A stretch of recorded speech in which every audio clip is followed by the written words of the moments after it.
देवादिदेव महादेव की पवित्र शिव कथा। ये एक जीवन का लक्ष्य है।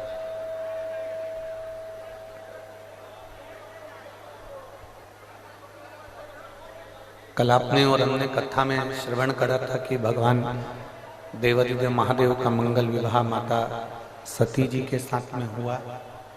फिर सती जी के बाद में भगवान शिव जी का विवाह माता पार्वती जी के साथ में हुआ।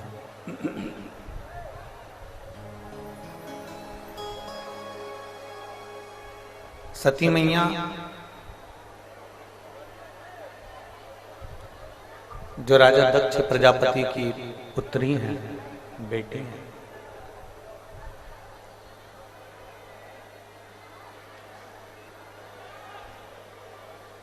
दक्ष प्रजापति की जो पुत्री हैं, बेटी हैं,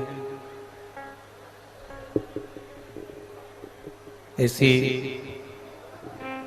माता सती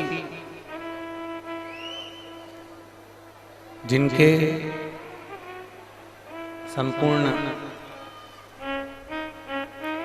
जीवन में वो राज परिवार में रहना, राजघराने में रहना, दक्ष प्रजापति के राज्य में उनका निवास होना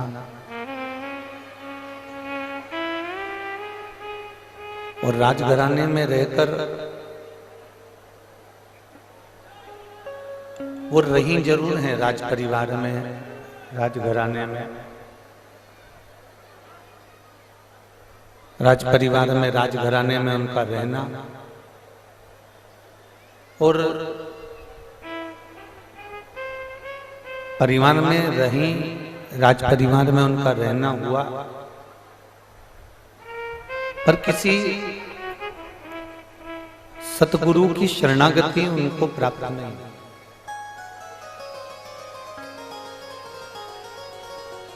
शिव महापुराण की कथा कहती है, भगवान शंकर का चरित्र कहता है, भगवान देवादिदेव महादेव का चरित्र वर्णन करता है,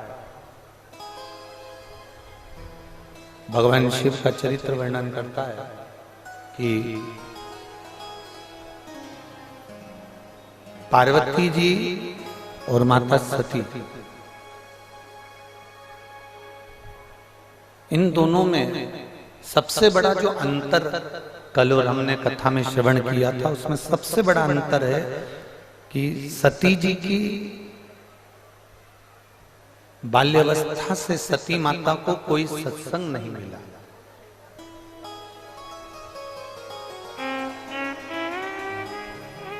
सती जी को कोई सत्संग प्राप्त नहीं। यहाँ के सब बंद है, बाहर के चालू है।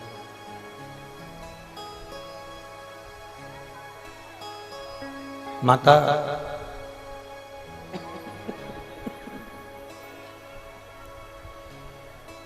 मां सती जी के, माता सती जी के कोई सद्गुरु उनको बाल्यावस्था से नहीं मिले। माता सती जी को कोई बाल्यावस्था से कोई गुरु का सानिध्य नहीं मिला। कोई गुरु का सानिध्य माता सती जी को प्राप्त नहीं हुआ। केवल सानिध्य हिमालय राज की बेटी, हिमालय राज की पुत्री माता पार्वती जी एक ऐसी थी जिनको बाल्यावस्था से संत का, साधु का, सन्यासी का, तपस्वी का, साधक का, उपासक का सानिध्य प्राप्त हुआ है। उनको सत्संग मिला है। और कल कथा में हमने वर्णन किया था, आप लोग सब श्रवण कर रहे थे कि सत्संग मिलना, बाल्यावस्था से संत का सानिध्य करना, गुरुजन के चरणों में बैठना, सत्संग करना, सद्गुरु की शरणागति ग्रहण करना,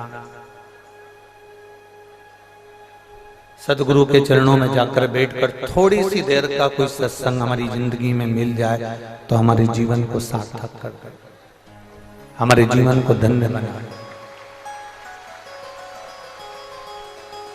सती मैया को वो सत्संग प्राप्त नहीं हुआ, माता सती को वो सत्संग नहीं मिला, पर माता पार्वती जी को बाल्यावस्था से देवऋषि नारद ने जो सत्संग दिया वो पार्वती जी के हृदय में, चित्त में वो विराजमान है।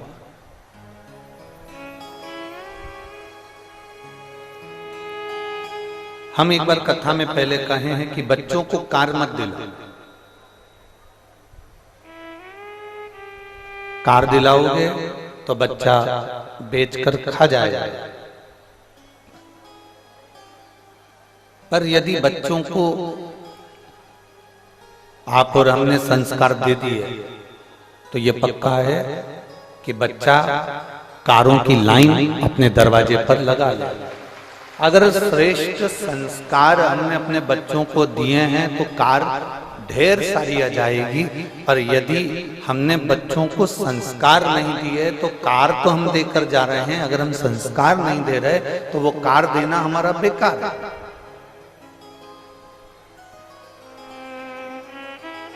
उसका कोई महत्व ही नहीं है, उसका कोई महत्व नहीं है, फिर उसका कोई मूल महत्व ही नहीं है हमारे जीवन। खूब दो, अपने बेटे को हम मना नहीं करेंगे, बेटा आपका है, आप जिंदा हो तो भी दोगे और मर जाओगे तो भी दोगे। बोलो सही है ना? कुशीनगर के जीजी हो, जिंदा हो तो भी अपने बहू बेटों को दोगे और मरने के बाद भी बहू बेटों को दोगे। कितना भी बहू से झगड़ा हो जाए पर जायदाद का हिस्सा तो उसके हक में है। तुम भले मुंह से कह दो कि मेरा बेटा नहीं मानूंगी मैं तुझको, या मेरी बहू नहीं मानूंगी तुझको, तो भी वो जायदाद का हिस्सा तो देना पड़ेगा, वो पीछे नहीं हट सकता।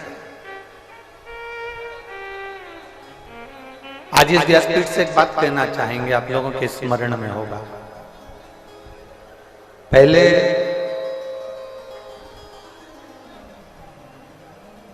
मुंह दिखाई होती थी शादी के बाद, अब इधर उत्तर प्रदेश में होती कि नहीं होती वो हमको नहीं। अब मुंह दिखाई होती थी तो उसमें कोई सोने की रकम देता है, कोई पायल देता है, कोई बिछुड़ी देता है, कोई चेन दे देता है, कोई अंगूठी दे देता है, कोई सामान दे देता है, कोई कुछ सामग्री, कोई कुछ सामग्री मुंह दिखाई में दे देता है। इधर होती है कि नहीं होती है? जम के बोलो जरा, होती है। पहले के समय में मुंह दिखाई होती थी, मतलब बहू का मुख देखने के लिए भी मोहल्ले की माताएं आती थी। सही है ना जी? जी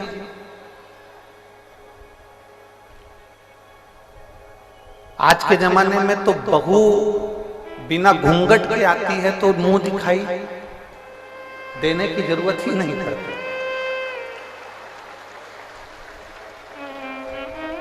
आज के जमाने में मुंह दिखाई नहीं लगती।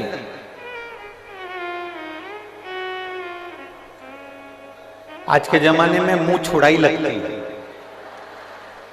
मुंह छुड़ाई से मतलब कोई ऐसी आ गई हमारे घर में कि इतना क्लेश मचा दिया, इतना क्लेश मचा दिया, इतना क्लेश मचा दिया कि 6 महीने में 1 साल 2 साल में उससे पीछा छुड़ाने के लिए जमीन बेचना पड़ी और 1 लाख 2 लाख 10 लाख देकर उससे मुंह छुड़ा।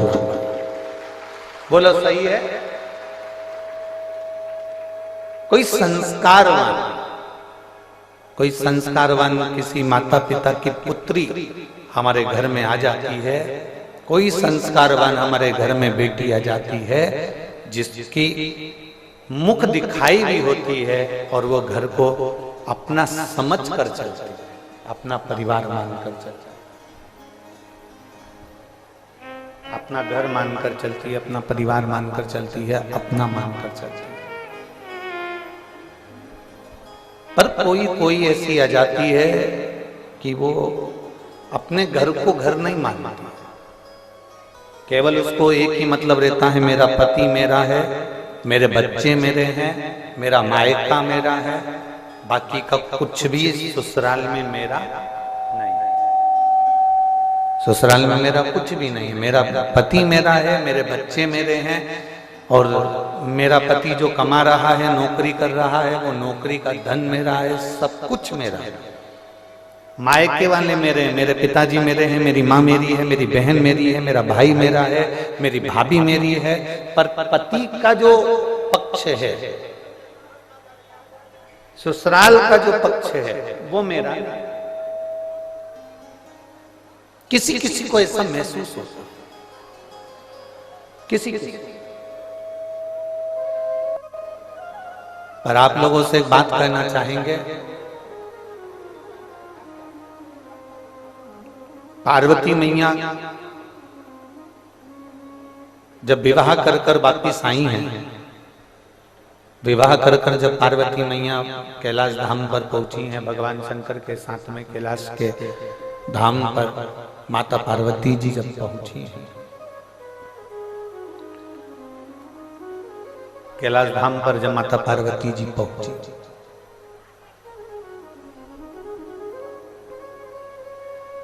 सारे देवी देवता सब कैलाश पर ही हैं।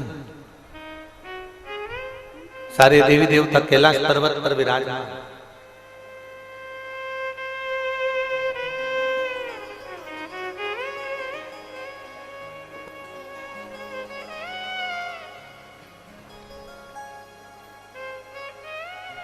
सारे देवताओं ने मिलकर देवाधिदेव महादेव से कहा, अब हम जा रहे हैं, आपका विवाह हो गया, आपका पाणी ग्रहण संस्कार हो गया, अब हम जा रहे हैं। शिव जी ने कहा कि तुमने मेरे ससुराल में, मेरे ससुराल गए थे, हिमालय राज के घर पे गए थे, तो वहां भरपेट भोजन किया कि नहीं किया? सब ने कहा हमने भरपेट भोजन किया। मेरे ससुराल गए थे तो वहां पर तुम्हारी आव भगत हुई कि नहीं हुई? खूब हुई। मेरे ससुराल गए थे तो वहां तुम्हारा सत्कार हुआ कि नहीं हुआ? बहुत हुआ।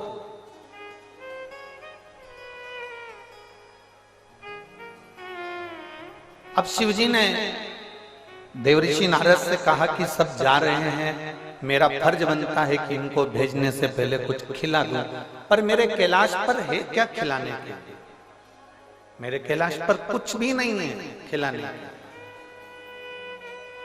आज भी कैलाश पर्वत की अगर आप यात्रा करने जाएंगे तो नीचे सब कुछ मिल सकता है, पर कैलाश पर कुछ भी नहीं मिलता। मेरे कैलाश पर है क्या मैं जो इनको दूं? तब पार्वती जी बोली, स्वामी आप चिंता मत करो। मैं जब मेरे मायके से चली थी ना, तो मेरी माँ ने एक बांस की टोकनी में पीले कपड़े से बांधकर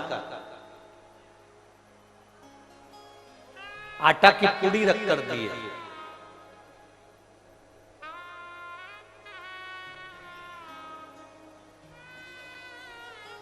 जितने गंगा तट के निवासी होते हैं, जितने सरयू तट के निवासी होते हैं, जितने नर्मदा तट के निवासी होते हैं, जितने गोमती तट के, गोदावरी तट के, जितने यमुना तट के निवासी होते हैं, जितने सरस्वती तट के निवासी होते हैं, जितने गंगा के घाट के निवासी हैं, जितने गंगा के किनारे के निवासी हैं, और जितने सरयू, मंदाकिनी, नर्मदा, कावेरी, गोदावरी, कृष्णा, इसके तट के जो निवासी होते हैं, ये सब शंकर जी की बनाई हुई परंपरा से चलते हैं।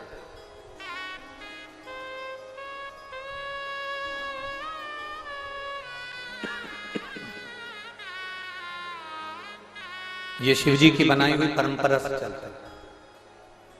जो शंकर जी का नियम था, हिमालय राज पार्वती जी की जब विदाई करे, तब माता मैनावती ने उनको एक बांस की डलिया के अंदर पूड़ी रखकर, और अब उस समय पर देवता कितने बड़े होते थे, बहुत बड़े बड़े, जिनको देवता कहते हैं, देव कहते हैं, तो इतनी इतनी सी पूड़ी नहीं बनाई थी। जो आटे की पूड़ी बनाई गई थी, जो मैदा की पूड़ी बनाई गई थी, वो इतनी बड़ी बड़ी बनाई गई थी। अब इधर उत्तर प्रदेश में वो बेटी की विदाई पर बनती कि नहीं बनती हमको नहीं मालूम, पर हमारे शास्त्रों का जो नियम कहा गया कि बेटी जब विदा होती है तो जैसे मैनावती ने बांस की डलिया में, बाम्बू की डलिया में पूड़ी बनाकर रखकर उसमें थोड़ी सी शक्कर, थोड़ा मिठाई उसमें रखकर डलिया को बांधकर दे दी गई थी। बहुत ध्यान देना, हिमालय राज जी ने दहेज में हाथी, घोड़ा, पालकी सब कुछ दिया, सोना, चांदी, हीरा, पन्ना, जेवर, आभूषण, रतन, नौकर, चाकर, माणिक, मोती सब दिया था। मेरे महादेव दहेज का एक सामान लेकर नहीं आए थे, केवल मेरे महादेव वो डलिया में जो पूड़ी बांध कर दी गई थी उसको स्वीकार कर कर मेरे महादेव लेकर आए। आज के जमाने में लोग फ्रिज के चक्कर में, गाड़ी के चक्कर में, बंगले के चक्कर में, जमीन के चक्कर में, अलमारी, सोफा सेट, पलंग के चक्कर में, ड्रेसिंग टेबल के चक्कर में और डिनर टेबल के चक्कर में जो डलिया होती है पूड़ी की, जो मैदे की पूड़ी बनाई जाती है, जो बांस की डलिया में रखकर बनाकर जो दी जाती है, दुनिया का सामान लोग लेकर आना पसंद करते हैं पर वो डलिया को वहीं छोड़ आते हैं। शिव महापुराण की कथा कहती है महादेव सब कुछ छोड़ आए पर वो मैदे की जो पुड़ी थी, आटे की जो पुड़ी थी, उसकी जो डलिया थी उसको लेकर आए। उस पुड़ी को जब सारे देवताओं को दिया गया तो देवताओं ने उस पुड़ी को जब खाया तो वो एकदम फीकी थी, उसमें ना नमक था ना शक्कर थी। आप क्या बनती है जम के बोलो जरा, किस किस के बनती है, जरा हाथ उठाओ तो बेटी विदा होती है तो देते, सब क्या बनती है, रखो रखो, उसमें ना शक्कर है ना नमक है, फीकी पुड़ी, फीकी। अब जो देवताओं को दिया गया, अब देवताओं को दिया गया तो देवताओं ने जो कई लोग हमारे सनातन धर्म पर उंगली उठाते हैं, दुनिया के कई लोग हमारे हिंदू धर्म पर उंगली उठाते हैं। तुम्हारे सनातन धर्म में ये नए नए नियम है, पूड़ी दे दी, फीकी दे दी, नमक डाला नहीं, शक्कर डाली नहीं, डलिया में बांध कर दे दी, पीले कपड़े के कंकु के छापे लगा कर दे दी, बताओ ऐसा पीला कपड़ा कर दे दिया, ऐसा दे दिया। ये दुनिया के लोग सनातन धर्म पर उंगली उठाते हैं और उंगली उठाने वाला कोई दूसरा नहीं होता, सब अपने ही होते जो अपने ही अपने धर्म पर उंगली उठा देते।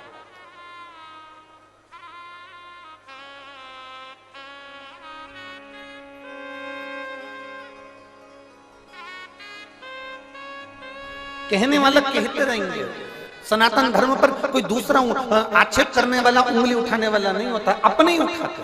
कोई तुमसे कहेगा श्री शिवाय नमस्तुभ्यम मत बोलो, क्यों भैया, तो कहे हो सकता है पाप लग जाए, क्यों भैया, गाली देने में पाप नहीं लगता, मंत्र बोलने में पाप लग जाता। फिर कोई महाराज आएगा कह देगा शंकर जी पे चढ़ा हुआ जल मत पियो, क्यों भैया, पाप लग जाएगा। दारू पीने में पाप नहीं लगता, शिव जी पे चढ़े हुए जल पीने में पाप लग जाता है। फिर कोई आएगा बेलपत्र चढ़ी हुई मत खाओ, क्यों, पाप लग जाएगा। हम कहते हैं मटन मच्छी खाने में पाप नहीं लगता, बेलपत्र खाने में पाप लग जाता है।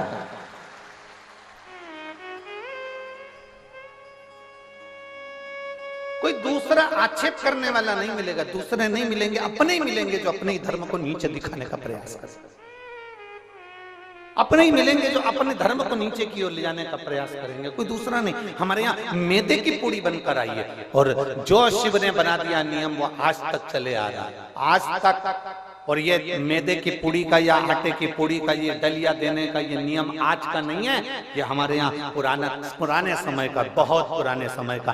कहाँ तो कहते हैं ये सतयुग के समय का है, जब माता पार्वती और शिव जी का विवाह हुआ था, उस समय पर ये डलिया दी गई थी जो आज तक जी जा रही है, आज तक दी जा रही है। अब वो पूड़ी कैसी है, जम के बोलो जरा, ठीक ठीक। देवताओं ने जो पूड़ी खाई तो सबने तुरंत खबर करी भगवान भोलेनाथ जी के पास में, ये पूड़ी तो फीकी है, फीकी।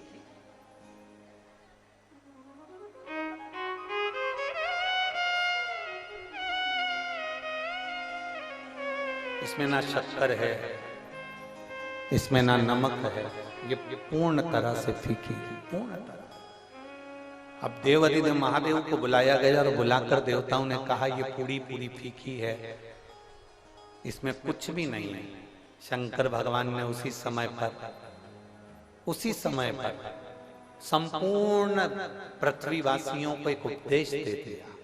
वो उपदेश पूरे संसार में रहने वाले एक एक मनुष्य के जीवन में वो उपदेश याद रखना जो शिव जी ने पूड़ी खिलाते समय दिया था और कह दिया देवताओं से ये पूड़ी फीकी है क्योंकि ये मायके से पार्वती जी के दी गई है।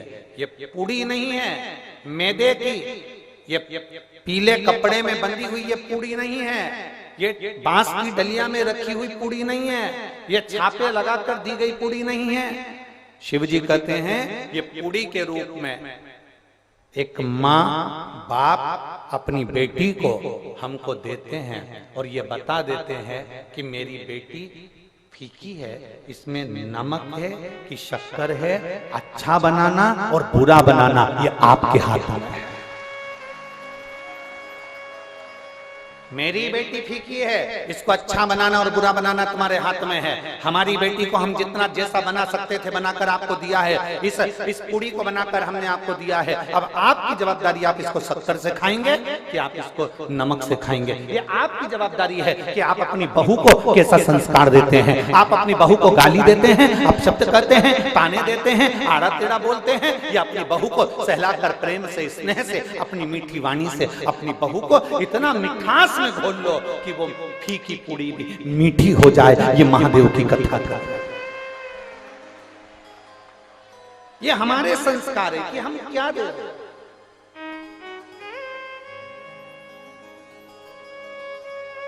ये हमारे संस्कार है कि हम क्या प्रदान कर रहे हैं। पहले के समय में मुंह दिखाई होती थी तो रकम दी जाती थी, आज के जमाने में मुंह छुड़ाई होती है कि इतना अपशब्द कह जाती हैं बेटियां, इतना अपशब्द बोल जाती हैं बहुएं कि आखिरी में सास ससुर कह देते हैं भले 1-2 एकड़ जमीन बिक जाए, 2 बीघा जमीन चली जाए और इसको जाने दो, इसको अपने घर जाने दो, हम नहीं रह सकते इसके सामने। पीछा छुड़ा देते हैं लोग, मुंह दिखाई क्या मुंह छुड़ाई का काम करते हैं। 1,00,000, 2,00,000, 5,00,000 लो और पीछा छुड़ा दो, तुम तो जाओ, हमें नहीं रखना। ये बड़ा विचित्र समय आ गया। इस विचित्र समय को हमें साधना,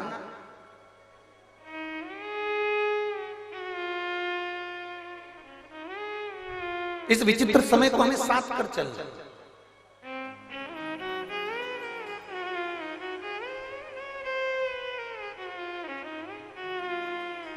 और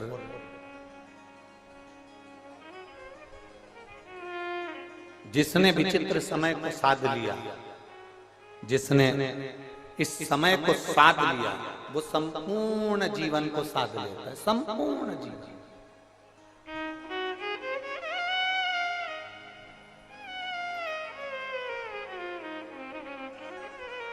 शादी के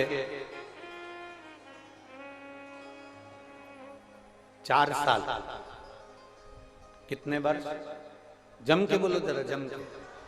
शादी के 4 वर्ष अपनी बेटी को, अपने बेटे को सिखाकर भेजना। शादी के 4 वर्ष सबसे कठिनता के वर्ष होते हैं। ये 4 वर्ष शादी के, इसमें बचपन, जवानी, अधेड़ी और बुढ़ापा सब कुछ समझ में आ जाता है शादी के 4 साल। क्यों? अपने घर को छोड़कर तुम दूसरे घर में जाती हो, वहां के घर में तुम सेटल होना, उसमें एडजस्ट होना बड़ा कठिन है।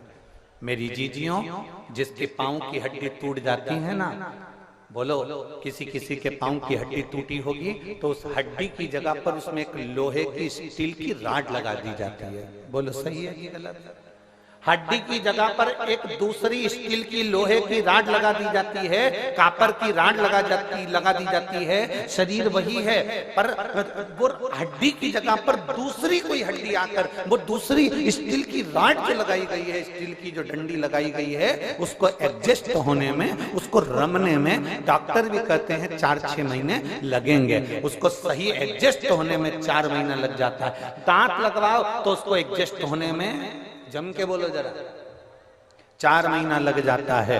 तुम कुछ भी लो, उसको एडजस्ट होने में 4 महीना लग जाता है, वो 4 महीने लग जाते हैं। पर एक जीवन का एक लक्ष्य अपने अंदर उतार कर रखना शिव महापुराण का, कि तुम्हारी शादी हो, बेटी की शादी हो, बेटे की शादी हो, उसको कहना आपस में समझने में, परिवार में रमने में, परिवार में जुड़ने में हर बेटी को कम से कम 4 साल लगते ही हैं। उसको 4 साल लगेंगे।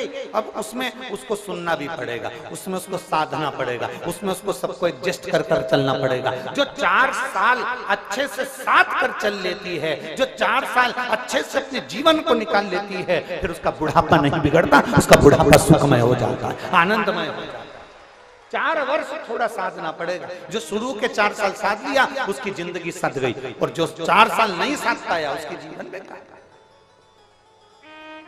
पर आज के जमाने में तुम्हारा जी, हमें तो तुरंत निर्णय चाहिए। बस लड़ाई हुई, मायके गई, नोटिस पहुंचा दिया, तलाक। अब पूछो क्यों तलाक ले रहे हो, तलाक क्यों ले रहे हो? तो कहा हमारी सास बेकार है। तलाक क्यों ले रहे हो?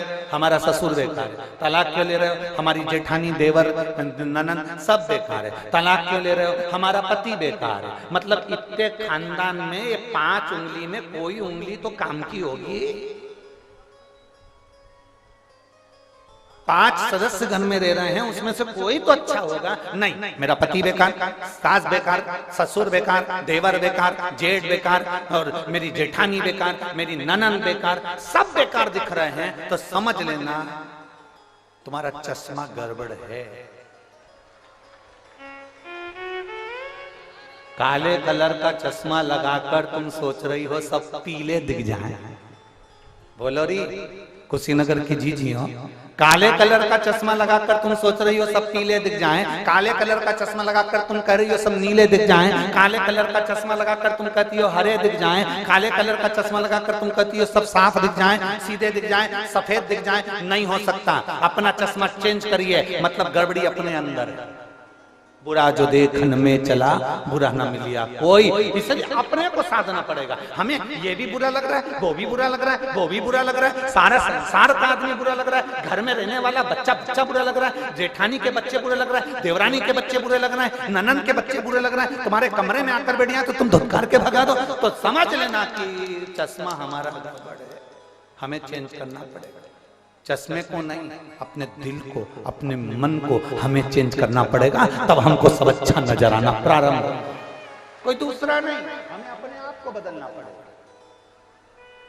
अगर सास को सब बुरे लग रहे हैं तो आंख का चश्मा गड़बड़ है, बेटे को सब बुरे लग रहे हैं तो चश्मा गड़बड़ है, ससुर को सब बुरे लग रहे हैं तो चश्मा गड़बड़ है, और आपको सब बुरे लग रहे हैं तो चश्मा गड़बड़ है।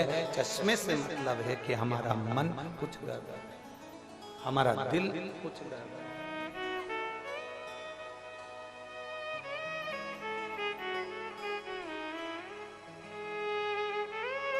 मुंह दिखाई होती थी, मुंह छुड़ाई नहीं। मुंह दिखाई होती थी, पीछा छुड़ाई नहीं। पीछा नहीं छुड़ा, मुख दिखाई। कितने प्रसन्नता होती है जब कोई बेटी आती है। अपना घर छोड़कर आई है बेटियां,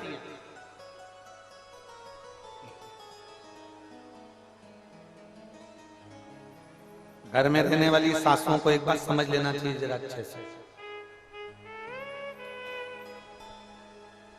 तुम भी आई थी तो तुमको भी एडजस्ट होने में समय लगा था, ये सासों को समझना चाहिए। और तुम्हारा समय दूसरा था और ये समय दूसरा है।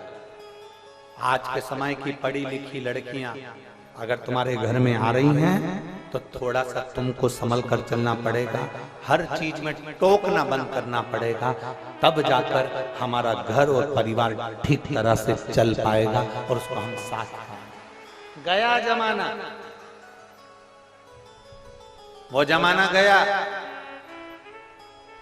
जिस समय पर बहुएं डरती थी। आज का जमाना बड़ा विचित्र है। कोई सास के पास में आकर कह देना, पहले डराते थे बच्चों को तो कहते थे बहू आया। आज के जमाने में सास को डराना हो तो कहते बहू आई, डर जा। कुत्ते में डर जाता है, कुत्ते।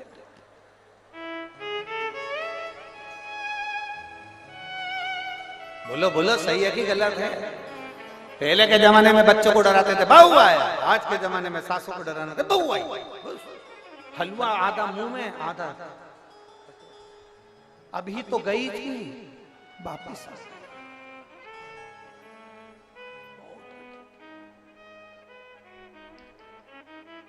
अब मेरा निवेदन मेरी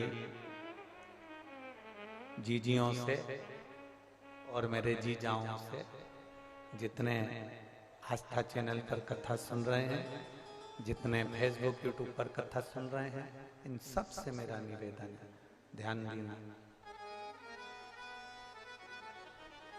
थोड़ा ध्यान रखना। हमें ज्यादा टोक टोक कर जिंदगी नहीं दी। तुम बूढ़े हो जाओगे, तुम्हारी नहीं चलेगी, फिर बहुएं कोई काम करेगी तब तुम्हारा दिल दुखेगा। इसलिए अभी से ऐसे हो जाओ, आग लगे बस्ती में अपन रहो मस्त। टाइम पे अपने लिए चाय आ रही है, टाइम पे अपने लिए भोजन आ रहा है, समय पर सब काम हो रहा है, अच्छे से अपनी जिंदगी चल रही है। ज्यादा किसी को रोका टोकी करना उत्तमता नहीं है। हाँ, थोड़ा बहुत बोलो, मना नहीं, पर अधिकता में नहीं, जिससे हमारा घर, हमारा परिवार टूटे ना। ऐसे शब्दों का संबोधन ना किया, ऐसे शब्दों का संबोधन ना करा।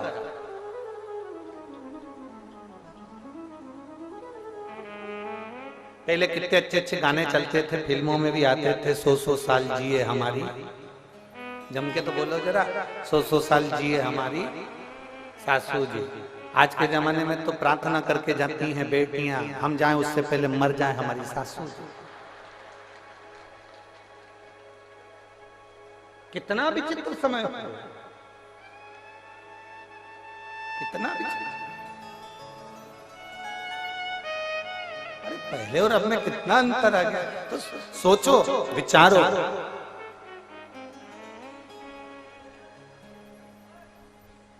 एक पत्र लिखा है किसी बच्चे ने,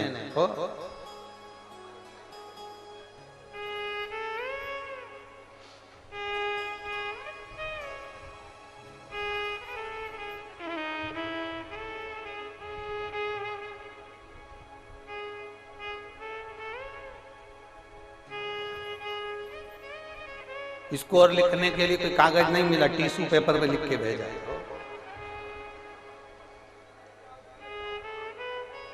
प्रणाम गुरुजी, मेरा नाम सूरज गौर, मैं लखीमपुर का रहने वाला हूं। मेरा एक प्रश्न है आपसे।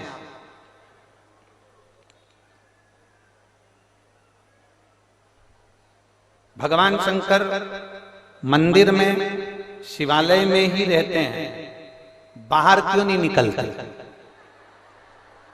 पकड़ ला, कुशीनगर घुमा दे, उसमें क्या टेंशन है? ये कोई प्रश्न है? कहां बैठा है ये सूरज? चांद को भी पकड़ ला मेरे बेटा। प्रणाम गुरुजी, मेरा नाम सूरज गौर, मैं लखीमपुर का रहने वाला हूँ। मेरा एक प्रश्न है कि भगवान शंकर मंदिर में, शिवालय में ही रहते हैं, बाहर क्यों नहीं आते? प्रणाम गुरुजी। अब ऐसा भयंकर प्रश्न करके प्रणाम करे तो क्या करे?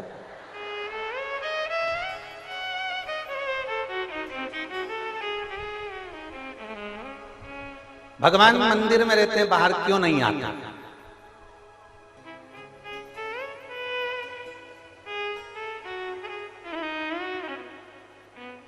जब तक भगवान मंदिर के अंदर हैं, तुम बाहर हो, अपने आप को भाग्यशाली समझना। सूरज गौर, अपने आप को भाग्यशाली समझना कि भगवान मंदिर में है और तुम बाहर हो। जिस दिन भगवान बाहर आ गए ना, ये तुम जो मोबाइल पे झूठ बोलते हो ना, मैं ये सब धर के देगा ना, छठी का दूध याद दिला देगा। जरा सा किसी के साथ बेईमानी करोगे ना, वहीं चट्ट से देगा ना, 2 मिनट बेईमानी नहीं कर पाओगे। जरा सा कहीं गलत खा पी लिया, वहीं दोचा ना, कुछ गलत नहीं कर पाओगे। इसलिए उनको मंदिर में रहने दे, बाहर मत आने दे, नहीं तो तुनी पड़ जाएगा। बोलो री जी, सही बात है कि गलत है? वो मंदिर के अंदर है इसलिए तुम बाहर झूठ बोल लेते हो, वो मंदिर के अंदर है इसलिए तुम बाहर पाप कर लेते हो, वो मंदिर के अंदर है इसलिए तुम बाहर छल कर लेते हो, वो मंदिर के अंदर है इसलिए तुम बाहर कपट कर लेते हो, वो मंदिर के अंदर है इसलिए तुम बाहर बेईमानी कर लेते हो, वो मंदिर के अंदर है इसलिए तुम चोरी भी कर लेते हो। अगर वो मंदिर से बाहर निकल गया तो तुम्हारी जिंदगी सही नहीं, वो दोच के सही। जैसे बच्चा जब तक अकेला पढ़ता है एकदम फुल एंजॉय के साथ पढ़ता है, पढ़ गया, सो गया, खाता पीता पढ़ रहा है, और मम्मी के सामने पढ़ के बता, मम्मी दो रख के बोल ए फोर मैं भी तक नहीं बोला, फिर मारा। बच्चा स्वतंत्र है, तब तक वो अच्छे से घूम रहा है, पढ़ रहा है, खा रहा है, पी रहा है, पढ़ते पढ़ते सब एंजॉय कर रहा है। पर मम्मी के सामने, पापा के सामने बैठ गया पढ़ने के लिए, फिर मम्मी पापा के सामने कोई हरकत करेगा क्या? जम के बोलो रही, कुशीनगर की जी करेगा? मम्मी पापा के सामने बच्चा कोई हरकत नहीं कर सकता, अकेला रहेगा तो हरकत कर सकता है। उसी तरह शंकर हमारे माँ बाप हैं, अगर वो बाहर आ गए तो हम कोई हरकत नहीं कर सकते।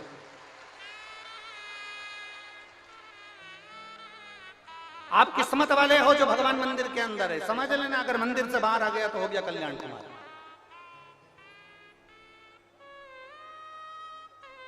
अब तुम रोज मंदिर जाया करो, लोटा भर जल चढ़ा के, सूरज चांद, सूरज गौर लखीमपुर, तुम रोज भगवान को मंदिर में जल चढ़ाने जाया करो तो धन्यवाद देकर आना। धन्यवाद, तुम यहीं रहना, प्लीज बाहर मत निकल प्लीज, क्योंकि मैं झूठ नहीं बोल पाऊंगा, मैं कपट नहीं कर पाऊंगा, मैं बेईमानी नहीं कर पाऊंगा, मैं छल नहीं कर पाऊंगा। और सूरज, एक बात और कहना चाहूंगा, भगवान ऐसी कोई जगह नहीं है जहां मेरा भोलेनाथ नहीं है। कंकर कंकर में शंकर, कंकर कंकर में शंकर है, वो सब दूर है, सब हम उसको मानते हैं कि मंदिर के अंदर है, केवल तुम्हारे लिए मंदिर के अंदर है कि तुम अच्छे से अपनी जिंदगी जी लो।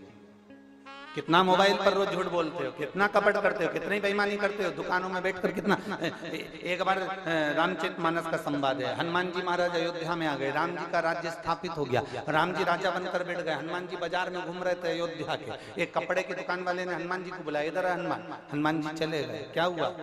हनुमान जी ने पूछा क्या बात है? कपड़े की दुकान वाले ने कहा क्यों तूने, हमने सुना है तुमने लंका जला दी थी पूंछ से। हनुमान जी बोले हाँ। कपड़े के व्यापारी ने पूछा ये बताओ कि तुमने कैसे जलाई थी? हनुमान जी ने बोला उन्होंने मेरी पूंछ में कपड़ा बांधा, तेल डाला, आग लगाई, मैंने जला। फिर दूसरा आ गया, जलाई कैसे थी? हनुमान जी ने कहा पूंछ में कपड़ा बांधा, तेल डाला, आग लगाई, जला। फिर तीसरा आ गया, तुमने लंका जलाई कैसे? 4-6 दिन तक 8 दिन तक हनुमान जी के प्राण खा गए, ऐसे ही बोलते रहे लंका कैसे जलाई। हनुमान जी बोले पूंछ में उन्होंने कपड़ा बांधा, तेल डाला, आग लगाई। फिर हनुमान जी से पूछा लंका कैसे जलाई? हनुमान जी ने बोला अब तो मेरी पूंछ में आग लगा के बताओ, मैं जला के बताता हूं। अब सारे कपड़े वालों ने मिलकर हनुमान जी की पूंछ में कपड़ा बांधा, तेल डाला, आग लगाई। आग लगाई तो हनुमान जी सब कपड़े की दुकान में घुस गए, सब में लगाया। अब सब में आग लगा के जैसे ही आए, सारे कपड़ा व्यापारी राम जी के पास अयोध्या में पहुंच गए। राघव जी की जय हो, राम जी की जय हो, खूब रोते बिलखते पहुंचे, प्रभु प्रभु प्रभु निर्णय कर दीजिए। हनुमान जी के, राम जी ने पूछा हुआ क्या? कुछ नहीं हुआ, हमने हनुमान जी से पूछा था कि तुमने लंका कैसे जलाई। हनुमान जी ने अपनी पूंछ में आग लगाकर हमारी कपड़े की दुकान जला दी। हनुमान जी को बुलाया, हनुमान तुमने ऐसा क्यों करा? हनुमान जी बोले मेरे से रोज पूछते थे कि लंका कैसे जलाई, कैसे जलाई। मैंने कहा आग लगाओ, मैं जला के बता देता हूँ। तो इनकी दुकान क्या लंका थी? हनुमान जी बोले लंका से कम नहीं थी, 1 रुपए की चीज 10 रुपए में बेचते थे, इसलिए लंका से कम नहीं थी, आग लगा दी।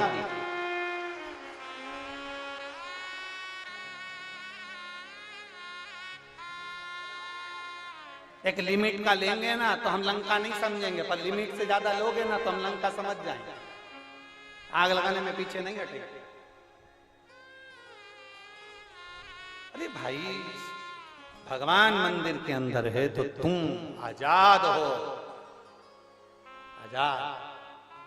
तुम्हारी गाड़ी पे जब तुम्हारी पत्नी बैठी रहती है तुम्हारी मम्मी बैठी रहती है, तुम्हारी मोटरसाइकिल पे तुम्हारे पापा बैठे रहते हैं, तब लड़का इतनी सज्जनता से गाड़ी चलाता है, कंगी पाटी पाड़ के धीरे धीरे धीरे धीरे चलाता। जब मम्मी पापा घर के अंदर, फिर लड़का जो गाड़ी चलाता है वो तो पूरा कुशीनगर देखता है, पूरा कुशीनगर देखता है। जब लड़का अकेला होता है गाड़ी चलाता है तो पूरा कुशीनगर देखता है, पूरा नगर देखता है। पर मम्मी पापा गाड़ी के ऊपर हैं, लड़का धीरे गाड़ी चलाएगा, स्लो गाड़ी चलाएगा, पापा चिल्ला देंगे, पीछे से थपड़ा देंगे, पीछे से एक थपड़ा हो गया, चला रहा धीरे धीरे धीरे धीरे धीरे। और जो मम्मी पापा घर के अंदर, इसने गाड़ी उठाई भुर भुर करके बोझ जाए मालूम पड़े, फिर गिर गया पड़ गया, तब मम्मी पापा के पास खबर आई कि वो पड़ गया, चोट। मम्मी बोली मेरा लड़का तो बहुत धीमी गाड़ी चलाता था। शंकर भगवान मंदिर के अंदर बैठे रहते हैं, पार्वती जी से कहते रहते हैं, पार्वती जी कहती है कितनी सीधी है ये जो तुम्हारे मंदिर में दिया लगाने आ रही है, कितना सीधा है ये जो तुमको एक लोटा जल चढ़ाने आ रहा है। भोलेनाथ जी बोले चुपचाप बैठी रहे, बस मेरे को सब मालूम है कितनी सीधी है, चुपचाप बैठे रहे। कितने प्रेम से एक लोटा जल चढ़ाता है, 4 महीने हो गए चढ़ाते चढ़ाते, तुम इसकी सुन क्यों नहीं रहे। शंकर भगवान बोले पार्वती आंख बंद करके बैठी रहे, मेरे को मालूम है कब इसको क्या देना है। अभी 4 महीने हुए हैं, अभी लोटा भर के जल चढ़ा रही है, अगर मैं अभी के अभी दे दूंगा तो परसों के दिन से आएगी नहीं, बैठे रहे।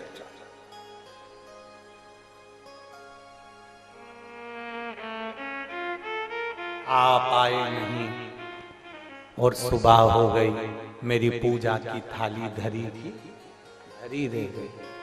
क्यों नहीं आते, किससे लिए नहीं आते?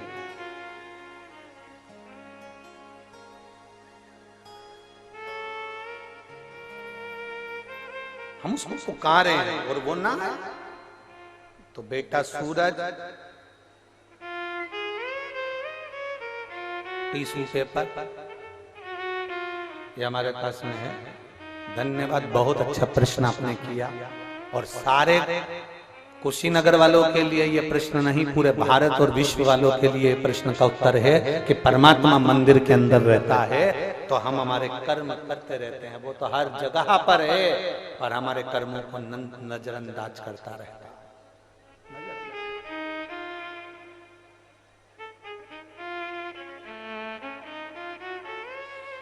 वो बैठा है मौन होकर, इसलिए तुम गाड़ी भी तेज दौड़ा रहे हो। वो बैठा है मौन होकर, कर्म करिए।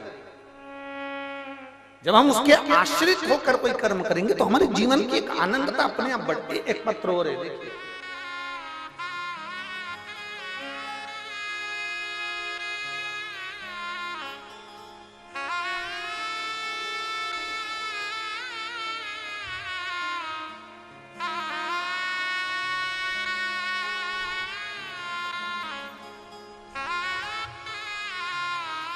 मैं गीता देवी, पति का नाम श्री नागेश्वर तिवारी, गोरखपुर की निवासी हूँ। कहीं बैठी हूँ गीता देवी तो हाथ हिला सकती हूँ।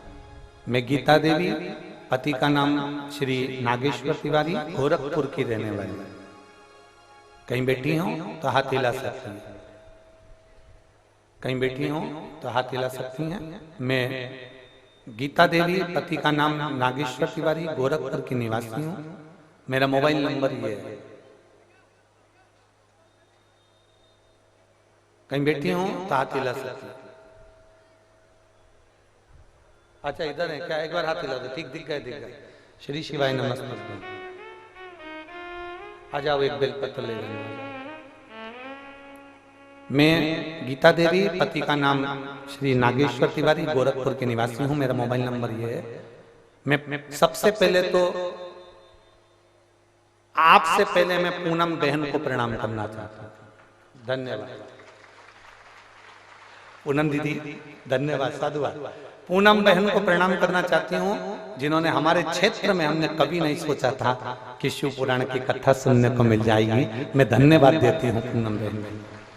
फिर गुरुजी आपसे कहना चाहती हूं, एक लोटे जल का क्या महत्व है। 2022 में मेरा पैर में तकलीफ हो गई, L4 L5 मेरी हड्डी खसक गई, कमर की भी और पैर में भी तकलीफ हो गई, चलने से मोहताज हो गई, लेटने बैठने से तकलीफ में आ गया। डॉक्टर को दिखाया, डॉक्टर ने मुझे ऑपरेशन तक कह दिया। और कमर का ऑपरेशन होना ये बहुत कठिन काम है गुरुजी, कि बाद में मैं जिंदगी भर बैठ पाऊंगी कि नहीं बैठ पाऊंगी, चल पाऊंगी कि नहीं चल पाऊंगी, कहीं जा पाऊंगी कि नहीं जा पाऊंगी, कोई भरोसा नहीं था। हमने डॉक्टर से पूछकर अपने घर आ गए।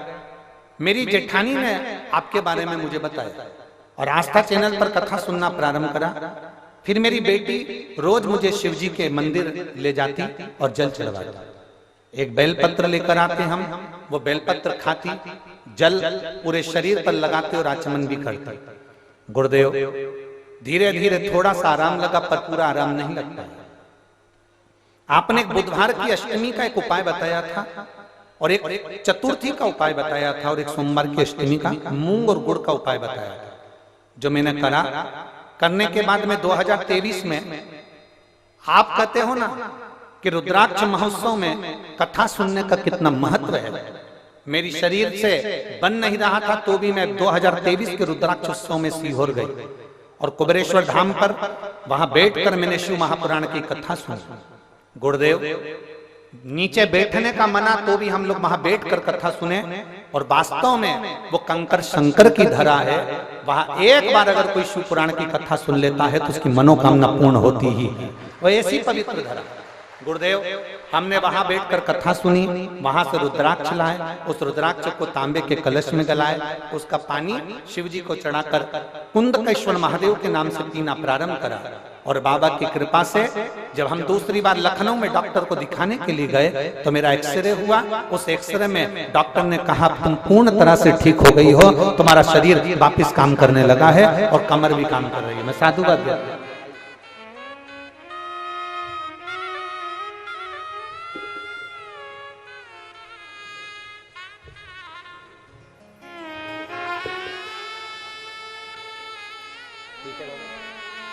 खुश होइए, आंसू पोछो, आंसू पोछो।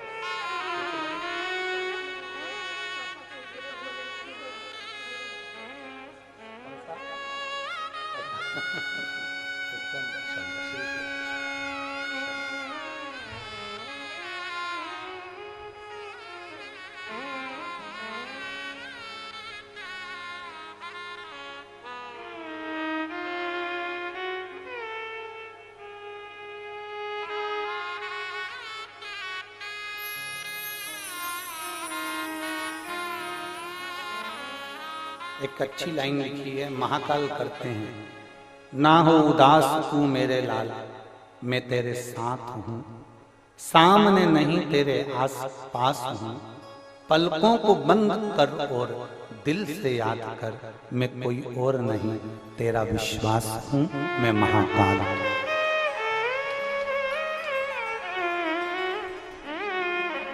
शिव तत्व संभव हो गए।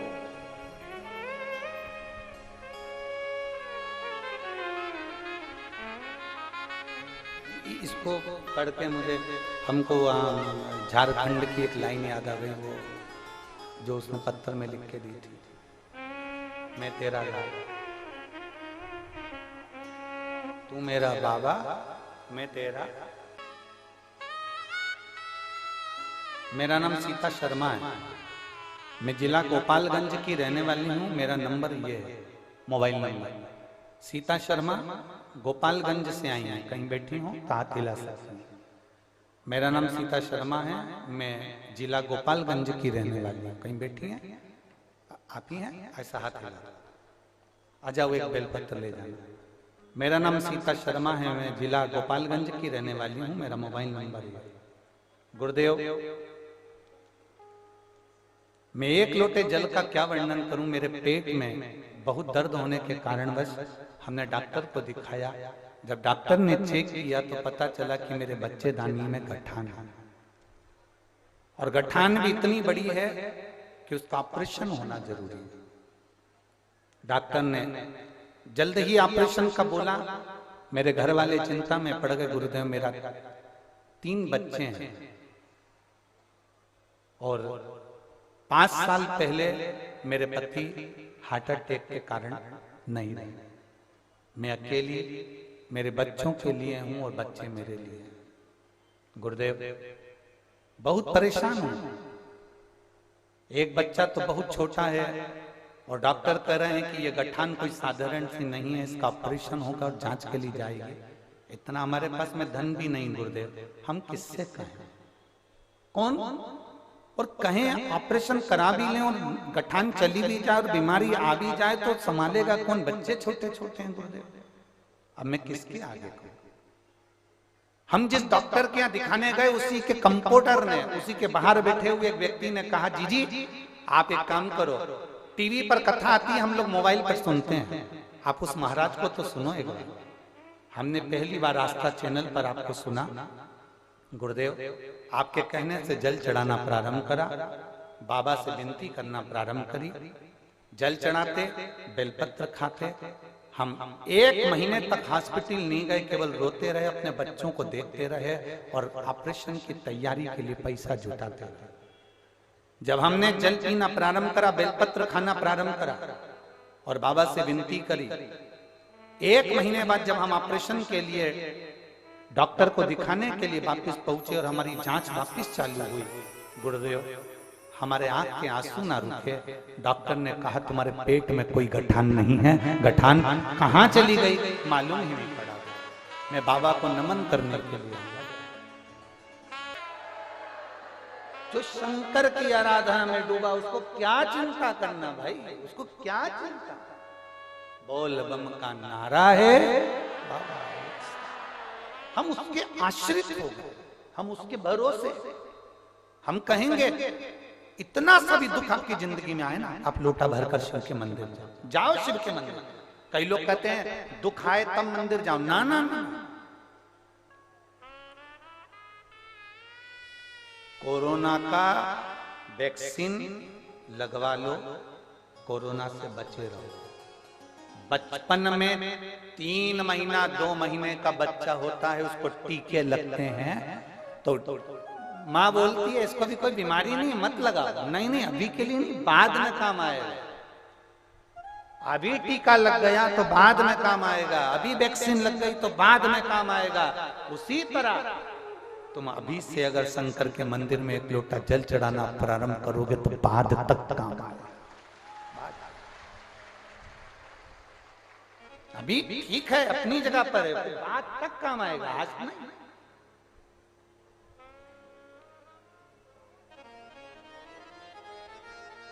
अभी का तो चल गया, जो है शरीर चल रहा है, काम हो रहा है, अपनी जगह पर है, पर बाद तक वो दे सारी समस्या का हल आप चढ़ाएंगे, वो बाद तक काम आएगा, आज नहीं। आप आचमन कर रहे हैं, बाद तक काम आएगा, आज नहीं। आप बेलपत्र ले रहे हैं, बाद तक काम।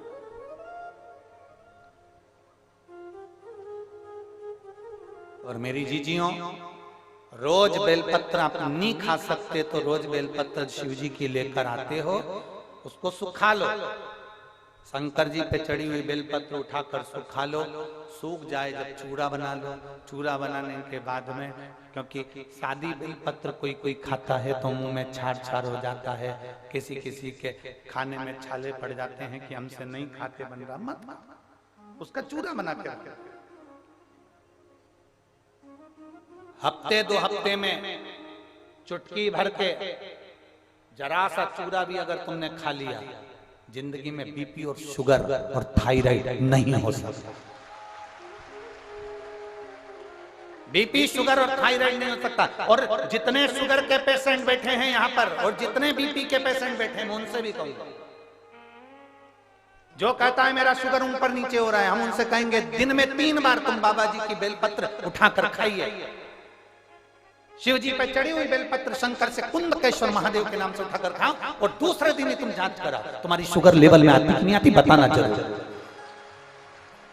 हम भी यही हैं, कुशीनगर में अभी कहीं गए नहीं है, आज 4था दिन है, 3 दिन यही है, कहीं नहीं जाने वाले, यहीं पर 3 दिन और। आप करो सेवन कुंदकेश्वर महादेव के नाम से बेलपत्र खाकर और फिर जांच कराओ और रिपोर्ट हमको भी दिखाओ। क्यों एक पत्र आया है, इसमें उन्होंने पूरी रिपोर्ट तक लगाई है। इसमें उन्होंने पूरी रिपोर्ट कम से कम लगभग 60-70 पेज की पूरी रिपोर्ट लगाई है। और इसमें एक उन्होंने डॉक्टर की लिस्ट भी लगाई, जिस डॉक्टर ने कह दिया था कि तुमको कभी जिंदगी में बच्चे नहीं हो सकते, क्योंकि तुम्हारे पति और पत्नी में दोनों में ही ऐसा है कि दोनों को बच्चे नहीं हो सकते। उसने पूरी रिपोर्ट लगाई, पत्र में भी लिखा कि संतान नहीं हो सकता। एक पत्र है, मेरा नाम कविता देवी, पति का नाम श्री विजय सिंह, ग्राम प्राणथपरा, प्राणथपराय देख लेना,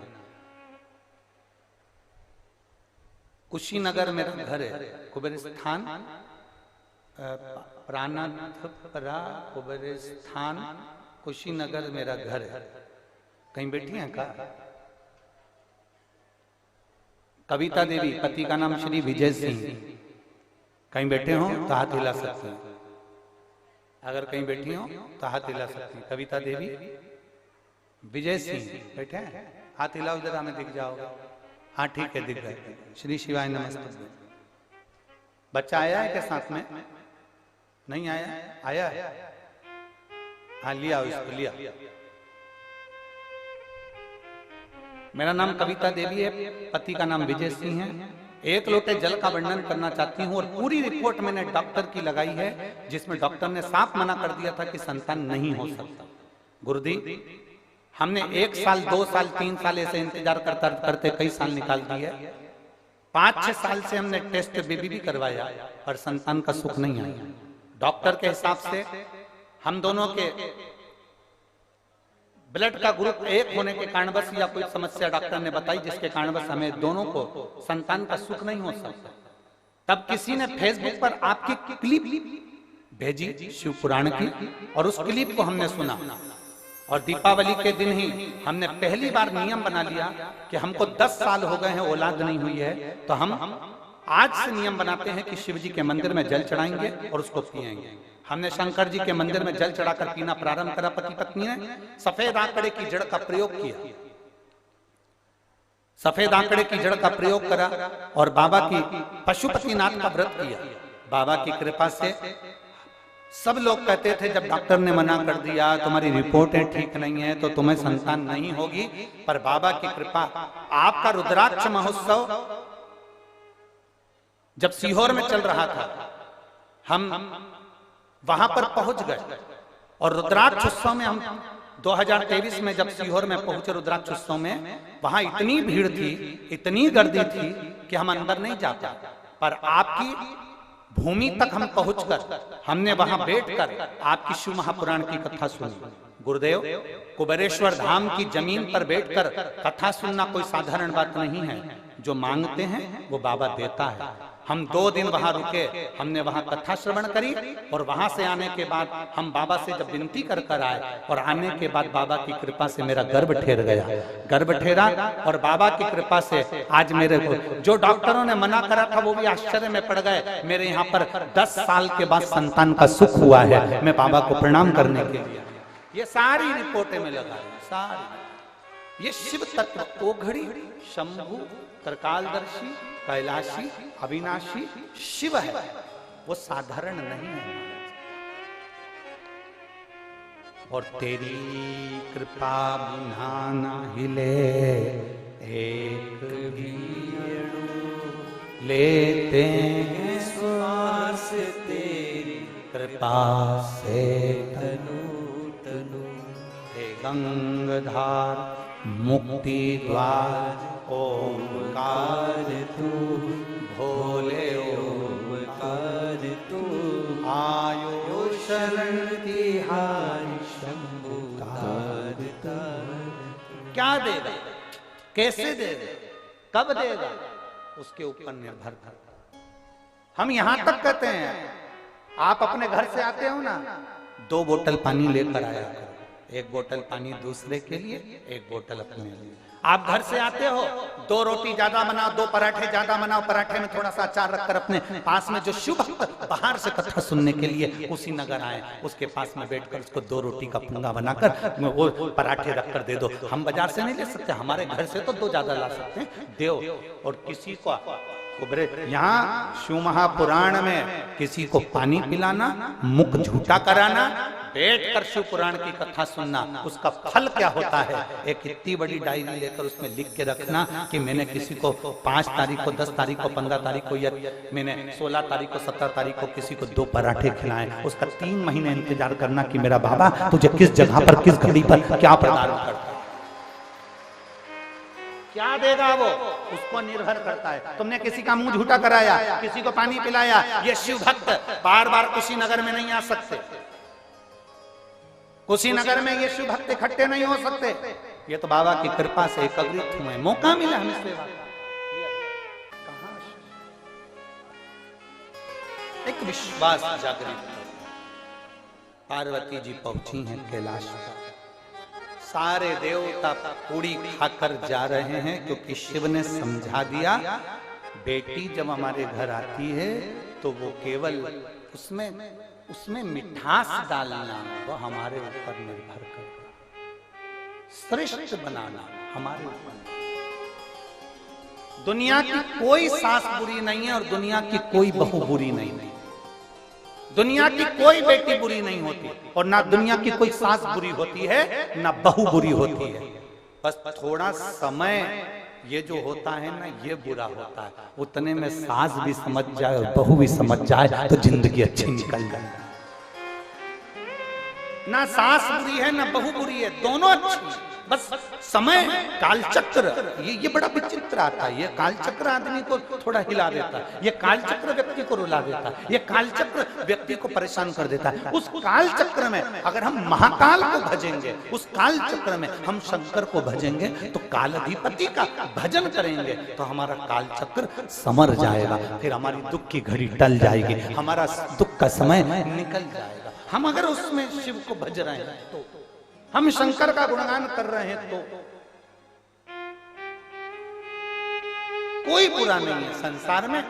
ये दुनिया के लोग भले कह देते हैं कि ये बुरा है वो अच्छा है, लोग दिन भर 24 घंटे बैठ के लगे रहते हैं, डिबेट में भी लगे रहते हैं, कहीं कहीं में बैठकर मीडियाओं में लगे रहते हैं, ये बुरा ये अच्छा ये बुरा है। ना ना, संसार में सब अच्छे हैं, आप अच्छे तो जगत अच्छा। बुरा जो देखन में चला बुरा न मिल गया। बुरा कौन था? आप और हम स्वयं, जो गंदगी देख रहे हैं, जो अच्छाई नहीं देख पा रहे, जो अपनी दृष्टि से कुछ श्रेष्ठ नहीं देख पा रहे। अच्छा देखेंगे अच्छा मिलेगा।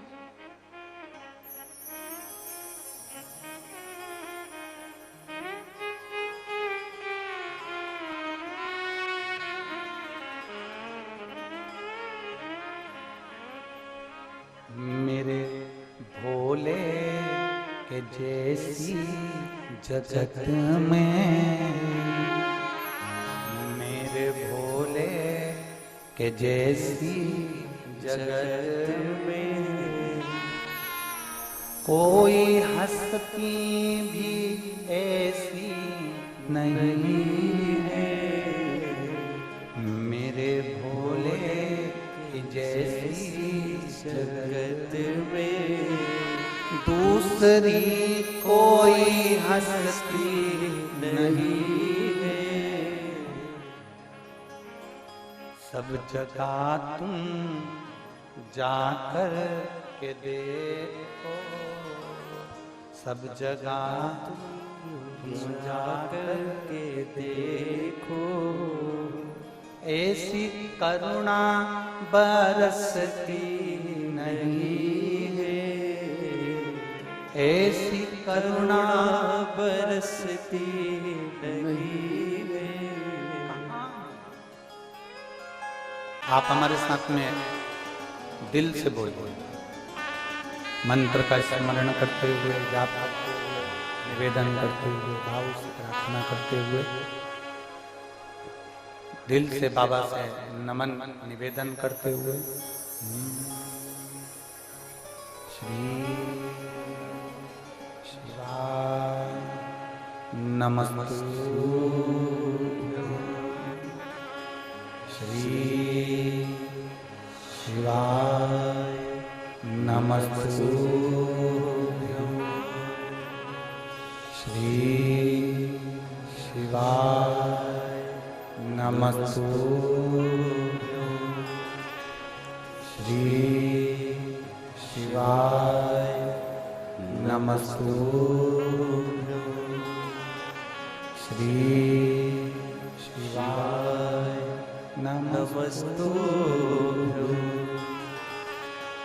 भोला सब दुख काटो म्हारा ओ भोला सब दुख काटो म्हारा शिव शंकर जपू तेरी माला भोले बाबा जपू तेरी माला भोला सब दुख काटो म्हारा ओ भोला सब दुख काटो म्हारा वेश है मंगल मंगलकारी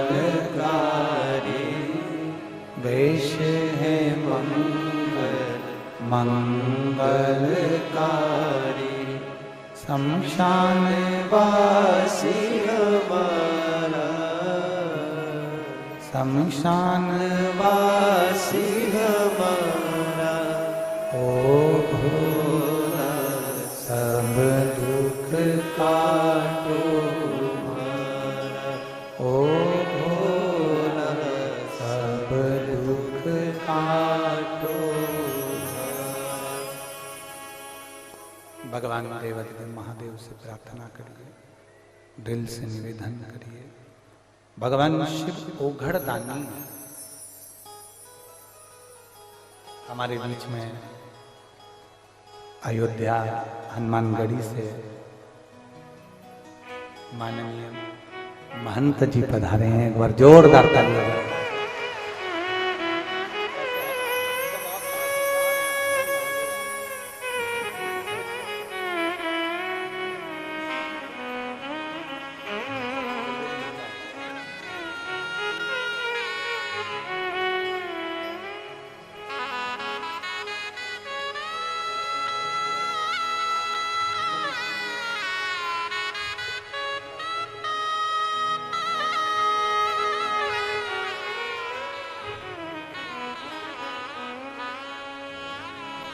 शिव कथा कर भगवान शंकर का संवाद कर रहा है। शिव महापुराण प्रेशर नहीं आ रहा है। देवाधिदेव महादेव का चरित्र कर रहा है। भगवान शिव की पवित्र कथा कर रहे हैं। दिल से जो बाबा से कहें वो बाबा दिल से सुनता है। आप दिल से प्रार्थना करेंगे वो दिल से सुनेंगे। आप दिल से कहेंगे वो दिल से श्रवण।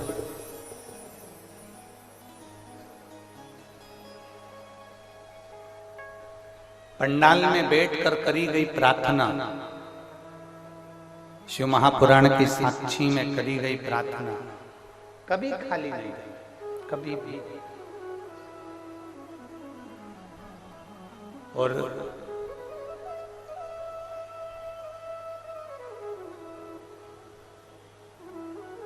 जो हम कहते हैं बाबा से अपने मन की बात जो कहते हैं बाबा उसको पूर्ण करता है, करता है।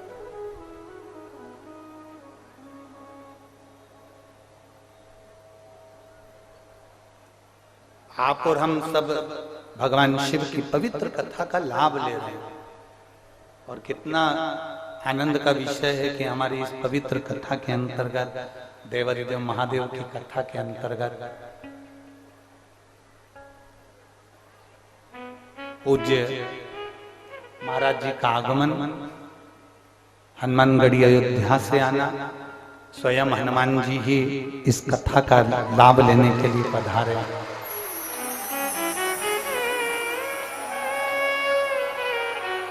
जय जय श्री राम, जय जय हनुमान। महाराज जी की वाणी भी बड़ी सुंदर है हो। जैसी जैसी हनुमान जी की सेवा करते ना वैसी वैसी इनकी वाणी भी सुंदर है। अभी कथा अपनी जब विराम की ओर रहेगी उस समय पर आपकी भी वाणी का लाभ अपन सब लेंगे। और बड़ी ओजस्वी और बड़ी सनातन धर्म को प्रेरणा देने वाली आपकी वाणी है, जो आप और हम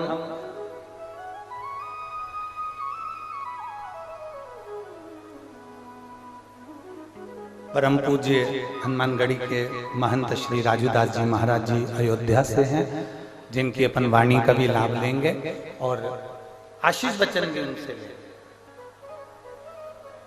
शिव तत्व की प्राप्ति, भगवान ओघड़ी की प्राप्ति। शिव महापुराण की कथा कहती है, भगवान शंकर का चरित्र कहता है, देवादिदेव महादेव का चरित्र कहता है।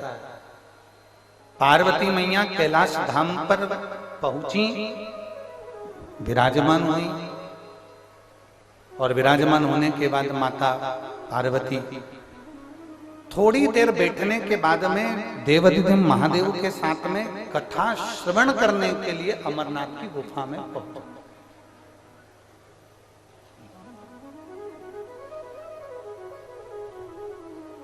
जब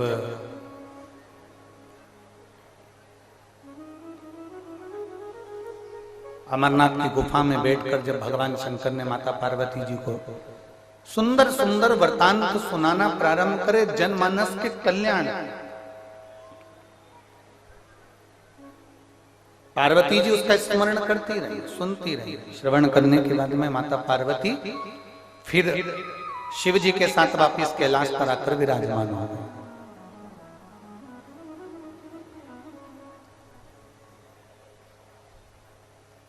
कुछ समय बड़े आनंद के साथ में कैलाश पर निकलता है और देवादिदेव महादेव कैलाश पर से जाकर एकांत का निवास करने के लिए जाते हैं। पार्वती जी को भी नहीं मालूम कि शिव जी गए कहां।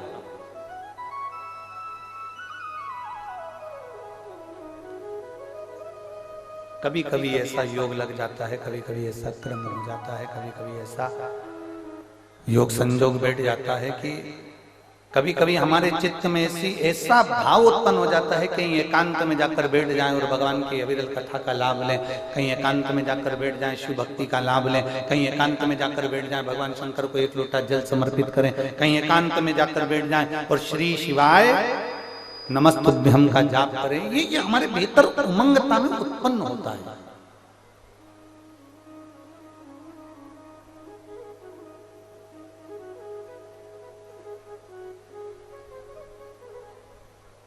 कभी आप लोगों ने अनुभव करा कि गौतम बुद्ध बाबा ने संपूर्ण पृथ्वी की परिक्रमा करी, सब जगह गए, हर जगह पहुंचे, ज्ञान उपदेश भी दिया, संसार का कल्याण भी किया, पर कुशीनगर की भूमि पर आकर उन्होंने इस आत्मा को परमात्मा से मिलन कराने के लिए, ज्योति को ज्योति में मिलाने के लिए ये कुशीनगर की धरा ढूंढी। जरा विचार किया।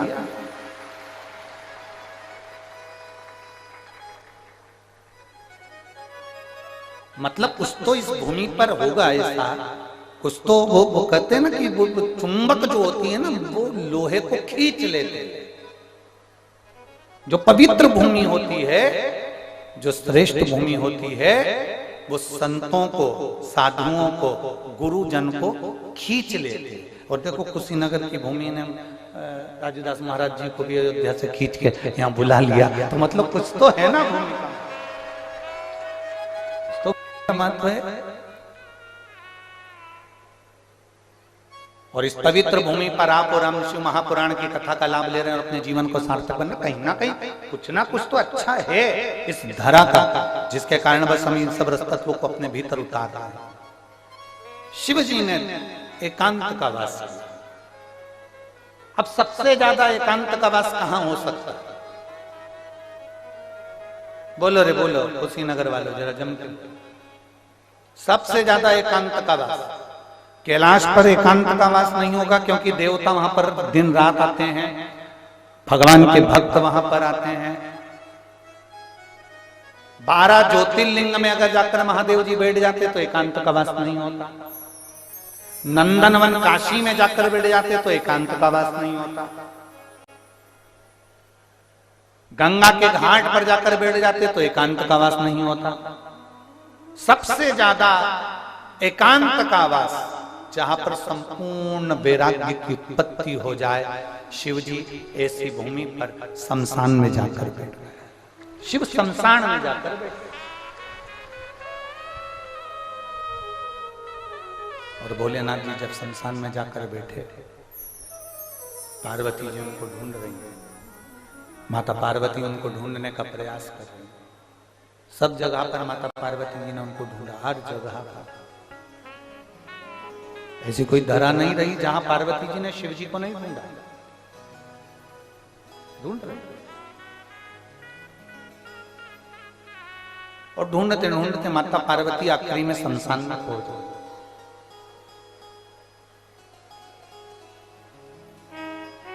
और शमशान में बैठी पार्वती जी शिव जी का पूजन कर रहे।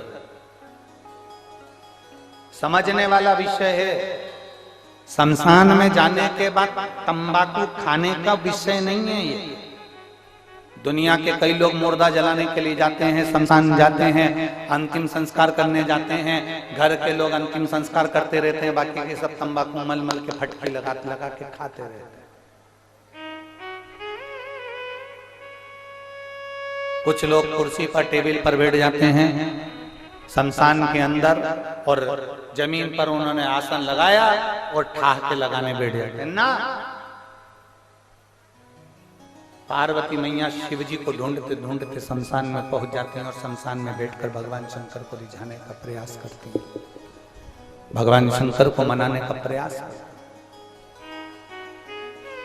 जब हम शिव को ढूंढेंगे तो शिव मिलेगा ही निश्चित है। हम ढूंढने का प्रयास ही नहीं करेंगे तो महादेव कैसे मिलेगा?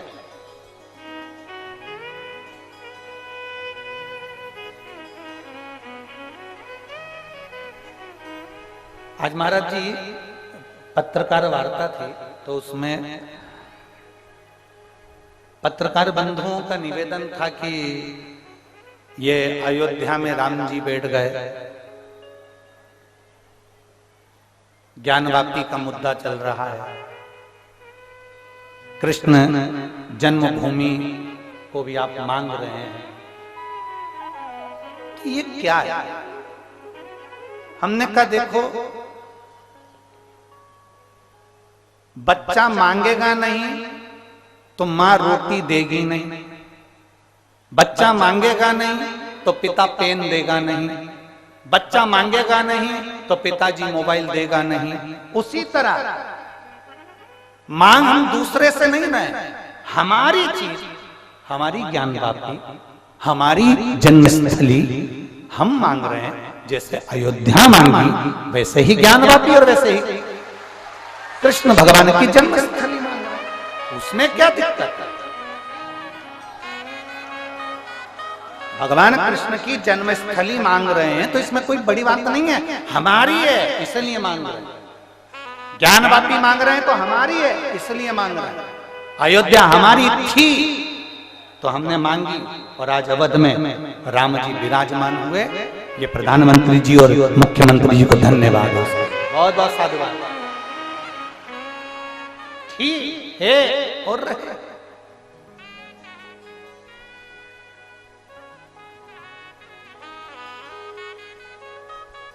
अपना मांगने में कोई विषय नहीं। पार्वती जी शमशान में बैठकर भगवान शंकर की आराधना कर रही, मतलब पार्वती जी किसी दूसरे से नहीं मांग रही, भगवान शिव से मांग रही। अपनों से अपना ही मांगा जाता है।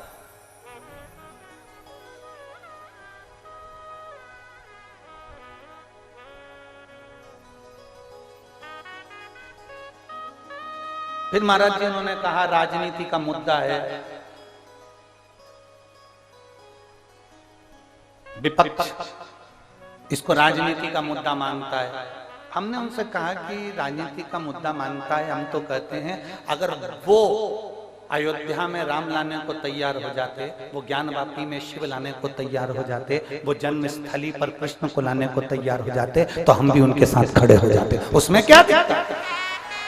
सीधा सा विषय है कि राम हमारे हैं, शिव हमारे हैं, कृष्ण हमारे हैं। ये संपूर्ण भारत की भूमि, संपूर्ण विश्व की भूमि, संपूर्ण भारत की धरा ये हमारी है, सनातन धर्म की है और भगवत भजन की। यह कोई साधारण भूमि नहीं है। और मेरा कुशीनगर वालों से निवेदन है, जिस भूमि पर तुम रहते हो कुशीनगर में, ये भूमि साधारण नहीं है। देव अधिदेव महादेव की कुछ ऐसी कृपा होगी जो बाबा गौतम बुद्ध भी इस पवित्र भूमि पर आकर अपनी ज्योति को ज्योति में समाहित करते हैं। ये साधारण भूमि नहीं हो सकती। बोल बम का नारा है। ये साधारणता नहीं है भूमि की माता, हम उसको पहचान नहीं पाते। लोग कहते हैं शमशान, शमशान को जो समझ गया वो समझ गया। शमशान जहां पर अमीर भी मरता है तो बांस पर जाता है, गरीब भी मरता है तो बांस पर जाता है, अमीर भी जाता है तो घास पर जाता है, गरीब भी जाता है तो घास पर जाता है। कुशीनगर में ऐसा होता होगा कि कोई पैसे वाला मरता होगा तो डनलप के गद्दे पर जाता होगा।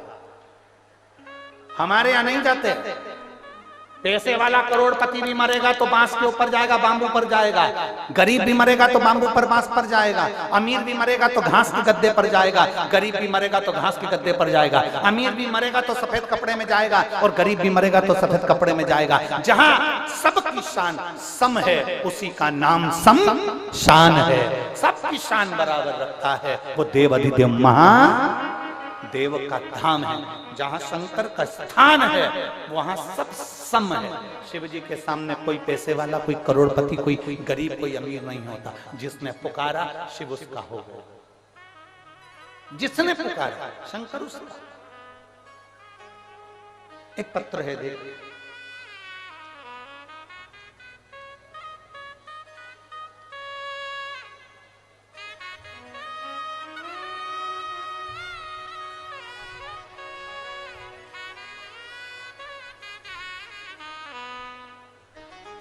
मैं बासमती देवी, पति का नाम रामचंद्र कुशवाहा, मैं पंजाब पटियाला से आई हूं। आप ही हैं? हाथ हिला दो, आ जाओ, एक बेलपत्र ले जाओ। मैं बासमती देवी रामचंद्र कुशवाहा, मैं पंजाब पटियाला से यहाँ आई हूँ कथा श्रवण करने के लिए। मैंने बाबा से निवेदन करा था कि मेरे पति ठीक होंगे तो मैं तुरंत, जिस दिन मेरी रिपोर्ट सही आ जाएगी, मैं उसी दिन कथा सुनने के लिए चली जाऊंगा। गुरुदेव, हमारे पति की दोनों किडनी सिकुड़ गई थी, किडनी ने काम करना बंद कर दिया था और ब्लड कैंसर भी हो गया था। पति आए हैं क्या साथ में बाबू?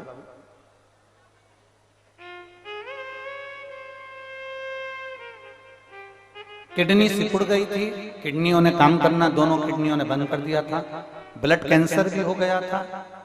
कोई भी डॉक्टर, कोई भी जितनी जगह दिखाया तो उन्होंने एक ही बात कही थी, ये कुछ ही महीने के मेहमान, क्योंकि इनकी किडनी ने भी काम करना बंद कर दिया और ब्लड कैंसर भी हो गया।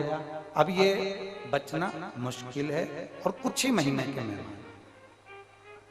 हम उनको इलाज कराने के लिए पीजीआई चंडीगढ़ के हॉस्पिटल लेकर गए और पीजीआई में ले जाकर उनको भर्ती कराया, दिखाया तो वहां के डॉक्टर ने भी कह दिया कि अब इनके पास में समय नहीं है और इनका ब्लड कैंसर भी फैल चुका है और इनकी किडनियों ने काम करना बंद कर दिया।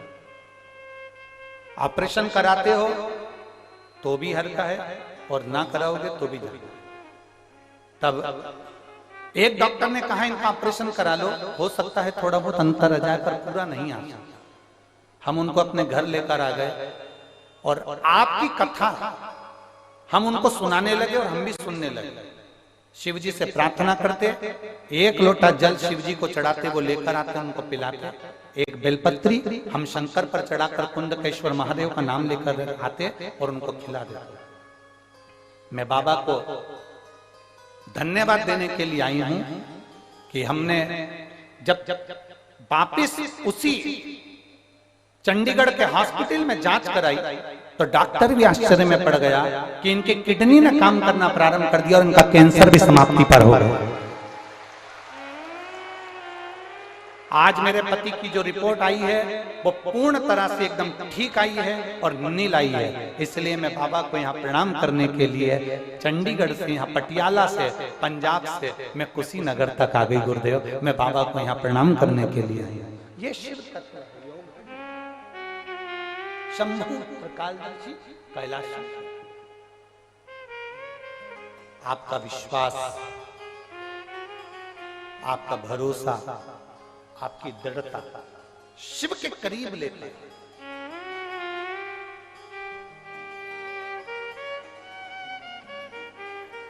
जहां शंकर बैठते हैं, जहां शिव बैठते हैं, जहां शंकर की आराधना होती है, जहां शिव की आराधना होती है, वो भूमि साधारण नहीं होती है, भले वो शमशान क्यों ना हो,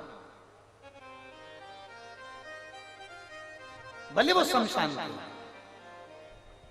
मेरे ओघड़दानी शमशान में बैठे हैं, माता पार्वती जी उनकी सेवा में लगी हुई है। पार्वती जी उनकी पूजन कर रही हैं, पार्वती जी उनकी आराधना कर रही हैं, पार्वती जी उन पे जल चढ़ा रही हैं, उनको बेलपत्र चढ़ा रही हैं, समर्पित कर रही हैं, उनकी आराधना में डूबी। शिव जी मौन होकर बैठे हुए। शमशान में जाओ तो थोड़ी सी आराधना करिए शंकर।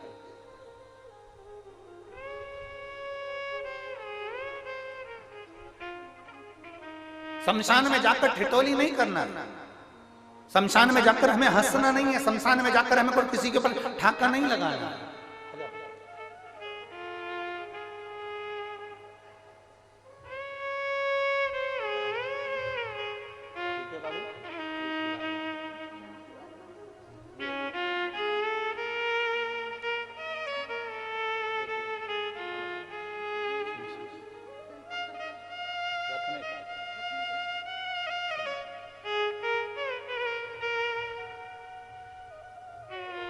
शिव शिव पंजाब से आई हैं बहन श्रीमती बासमती देवी जी, रामचंद्र जी कुशबा, पंजाब पटियाला से आई हैं। इन्होंने बाबा को जल चढ़ाकर विनती करी थी कि मेरे पति की किडनी और कैंसर अगर समाप्त हो गया तो मैं जाऊंगी। और पीजी आई चंडीगढ़ में जब रिपोर्ट पूरी नील आई तब ये यहाँ पहुंची हैं और बाबा को प्रणाम करा। एक बार भाव से दोनों हाथों से साथ बोल बम का नारा है, शिव तत्व को हमें पहचान, ओघड़दानी को हमें जाना। पार्वती जी पहुंच गई। पार्वती जी ने पहुंचकर बाबा से प्रार्थना करी। शिव जी थोड़ी देर बैठे थे और बैठने के बाद में सामने से एक अर्थी आ रही थी और लोग राम नाम बोलो बोलो जम के बोलो जरा, राम नाम सत्य है बोल रहे। शंकर भगवान ने उस अर्थी को देखा और शिव जी उसको देखकर मुस्कुरा दिया। भगवान थोड़ी सी देर हंसे, ठाका लगा। अब गुरुजी आप कह रहे हो कि शमशान में हंसना नहीं चाहिए और महादेव मुस्कुरा रहे, महादेव हंस रहे। जो देवता करते हैं ना वो हमें नहीं करना, जो गुरु करता है वैसा हमें नहीं करना, जो भगवान करते हैं वैसा हमें नहीं करना। हमें उनके बतलाए मार्ग पर चलना है, हमें उनके जैसा करना नहीं है। महादेव के हंसने का कारण क्या था? माता पार्वती जी ने पूछा। सामने से अर्थी आ रही है, लोग राम नाम सत्य चिल्ला रहे हैं और आप ठाका लगा दिया प्रभु। आपके हंसने का कारण क्या है? शिव जी कहते हैं पार्वती मेरे हंसने का केवल एक ही कारण है, जो ये सामने से मुर्दा आ रहा है, जो ये अर्थी आ रही है, इस पे एक सेठ लेटा हुआ है, इस पे एक सेठ लेटा हुआ है। ये वो सेठ है जिसने अपनी दुकान में मेरा फोटो लगा कर रखा है। अच्छा वाह, आपका फोटो? हाँ, ये वो सेठ है जो रोज दुकान खोलता है तब 2 अगरबत्ती मेरे फोटो को लगाता है। बहुत बढ़िया, फिर तो ये आपका भक्त है पार्वती जी। फिर आप हंस क्यों रहे हो? शिव जी कहते हैं कि वो सेठ है जिसने मेरा फोटो अपनी दुकान में लगा रखा है। दुकान खोलता है जब 2 अगरबत्ती लगाता है और दिन भर में ग्राहक के सामने 50 बार मेरी झूठी सौगंध खा जाता है। अब बताओ, शंकर जी हंसे नहीं तो क्या क्या? अब शिव जी हंसेंगे नहीं तो क्या करेंगे? 50 बार ग्राहक के सामने मेरी झूठी कसम खा जाता है। प्रभु कुछ भी हो, अगरबत्ती तो लगाता है। शिव जी ने कहा उसी अगरबत्ती का तो पुण्य देने के लिए गया था। मैंने सोचा ये रोज अगरबत्ती लगाता है, भले कैसा भी है, कसम दिन भर खाता है, पाप भी बहुत करता है, झूठ भी बहुत करता है, कसम पर कसम खाता है, छल भी करता है, लोगों का धन भी खा जाता है, बहुत बेकार काम करता है। पर मैंने सोचा 2 अगरबत्ती लगाता है तो अपन 2 कदम चलकर इसके घर पर इसको ज्ञान देकर आते हैं। मैंने एक महात्मा का रूप धारण करा। शिव जी कहते हैं मैंने एक महात्मा का रूप धारण करा और महात्मा का रूप धारण कर कर मैं इसके घर पर पहुंच गया। और मैं इसके घर पर जाकर मैंने आवाज लगाई, सेठ जी सेठ जी सेठ जी। निकल कर बाहर आया। मैंने कहा मेरे को 2 रात्रि यहाँ पर विश्राम करना है। इसने मुझे 2 रात्रि का विश्राम दिया। मैंने 2 रात्रि इसके यहाँ विश्राम करा। 2 अगरबत्ती का पुण्य मुझे देना था, इसलिए मैंने इसको पुण्य दिया। मैंने इसको समझाने बैठ गया, सुनो सेठ जी, थोड़े दिन के बाद तुम मरने वाले, थोड़ा अच्छा काम कर लो। सेठ जी ने मुझे 4 गाली बक दी। मेरे ही घर का खा रहा है, मेरे ही घर में सो रहा है, मेरे ही घर का घी पी रहा है, मेरे घर का पानी पी रहा है और मुझे मरने का बोल रहा है। फिर भी तुम साधु हो, तुम सन्यासी हो, तुम तपस्वी हो, तुम साधक हो, तुम महात्मा हो, तुम्हारा कहना मैं मानूंगा, तो क्या करना है बताओ। इतने में सेठ जी ने पूछा तो महादेव महात्मा का रूप धरकर बोले, सेठ जी अब तुम भी वैराग्य ले लो, सन्यासी बन जाओ, तुम घर छोड़कर चले जाओ। इतने में सेठ जी बोले बिल्कुल मैं घर छोड़कर चले जाऊंगा, पर बस मेरे बेटे की शादी हो जाए, एकदम फ्री हो जाऊं, वो दुकान संभाल ले, मैं चले जाऊंगा। कुछ दिन बाद बेटे की शादी हो गई। शंकर भगवान बोले पार्वती से मैं फिर इसके घर पहुंच गया और मैंने कहा सेठ जी बेटे की शादी हो गई, अब तो चलो। इतने में बोला बस बहू को एक अच्छोरा छोरी हो जाए, बस फिर मैं पूरा छोड़ दूंगा, वैराग्य धारण कर लूंगा, सब छोड़ कर चले जाऊंगा। अब बहू के घर में छोरा छोरी हो गया, ये दादा बन गए, उनको खिलाने में लग गए, इधर उधर उठाने में लग गए, घोड़ा हाथी बनने में लग गए। फिर मैं पहुंच गया सेठ जी। जैसे ही मैंने कहा सेठ जी ने कर लिया दरवाजा बंद। मैं खिड़की में से चिल्लाया सेठ जी दरवाजा खोल के बाहर आए और आते से मुझसे बोले, मेरा पीछा पकड़ के बैठे हो, तुम तो बाबा बन गए, क्या मुझे बनाने बैठे हो? मुझे नहीं बनना, चलो यहां से जाओ। सेठ जी ने मुझे धक्का मारकर निकाल दिया। इतने परिवार में आसक्ति खाकर पड़ गए, इतना पोता पोती बेटा बहू पत्नी बच्चे दुकान जमीन जायदाद इतना घिर गए कि घर से 1 मिनट कहीं नहीं जाते, न मंदिर न देवालय न शिवालय। आखिरी में यम का निर्णय तो यम का है, इसके प्राण छूटे और ये इसी के घर में इसी की बाथरूम में से जो पानी निकलता है उसी में कीड़ा बन गया। उसी में जिस बाथरूम में से पानी निकलता है, जिस बाथरूम में से पानी निकल कर बाहर जाता है, उसी बाथरूम की नाली में कीड़ा बन गया है। अब वहीं पड़ा है, घर के लोग इससे रोज डर रहे हैं और ये वहीं पड़ा रहता है, क्योंकि इससे घर नहीं छूटा, इससे परिवार नहीं छूटा, इससे घर परिवार छूट नहीं रहा, इससे घर परिवार छूटा नहीं, इसलिए ये निकला। हम आप सबको धन्यवाद देते हैं, बहुत बहुत साधुवाद है, बहुत बहुत धन्यवाद आपका। शिव महापुराण की कथा कहती है अपने घर में रहने वाली छिपकली को एक बार जरूर देखना। हफ्ते में 2 हफ्ते में छिपकली को देख लिया करो और धन्यवाद दे दिया करो।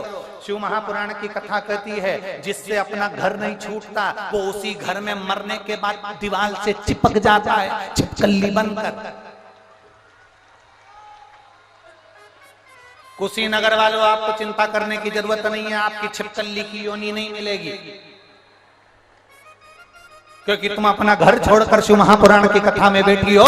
जो अपना घर छोड़ना जानता है तो परमात्मा भी उसको मुक्त करना जानता है।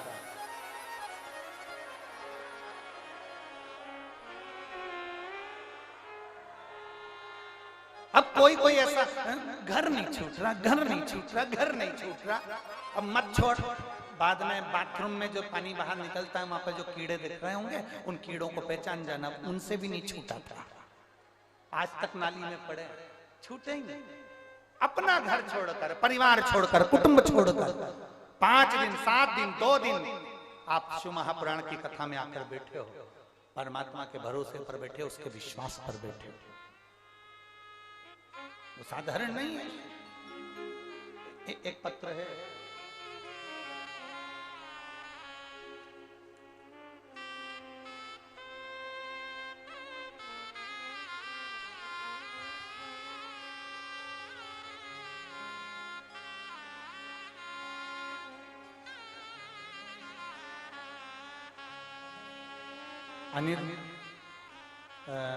विनीता देवी, ग्राम अनिरुद्धवा, दक्षिण टोला, कास्या, कुशीनगर। कहीं बैठी हो तो हाथ हिला सकते हैं। विनीता देवी, ग्राम अनिरुद्धवा, दक्षिण टोला, कास्या, कुशीनगर। कहीं बैठी हो आप ही हैं। श्री शिवाय नमस्कार। मेरी बहन का लड़का जो पैदा हुआ तो उसकी रीढ़ की हड्डी में गठान थी। डॉक्टर ने उसको ऑपरेशन का बोल दिया था। ऑपरेशन कराया, पर जब से ऑपरेशन कराया तब से वो चल नहीं पाया। पलंग पर ही पड़ा रहता, उठता नहीं। उठाना पड़ता तो बैठ नहीं पाता, खड़ा नहीं हो पाता, चल नहीं पाता। बाबा बहुत तकलीफ में आ गया। तब हम कुबरेश्वर धाम गए, वहां से रुद्राक्ष लेकर आए। उस रुद्राक्ष को पानी में गलाकर उस बच्चे को देना प्रारंभ करा। बाबा की ऐसी कृपा हुई कि थोड़े महीने में जो बिल्कुल नहीं उठ पाता था आज बैठने लगा और खड़ा होने लगा। ये बाबा की कृपा हुई है। गुरुदेव अभी चल नहीं पा रहा है, पर बाबा अगर कृपा करेगा तो मेरा यह बच्चा चलेगा जरूर, ये मुझे विश्वास है। एक बेलपत्र ले जाओ बाबू, उसको दे देना। आजा, उसके पास पहुंचा देना। आजा, शिव तत्व इसी को कहते हैं। एक पत्र और है,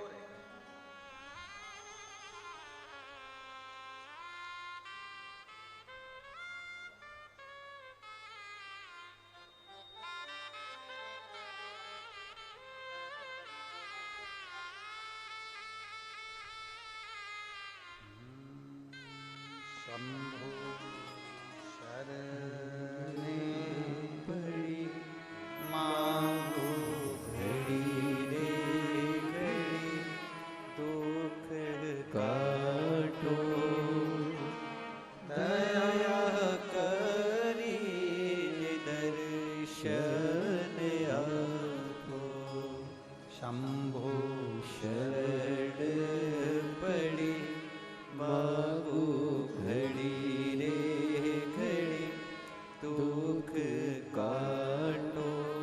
मेरा नाम माया शर्मा है, मेरे पति का नाम सच्चिदानंद शर्मा है। कहीं बैठे हो तो हाथ हिला सकती हैं। मैं गोपालगंज बिहार से आई हूं।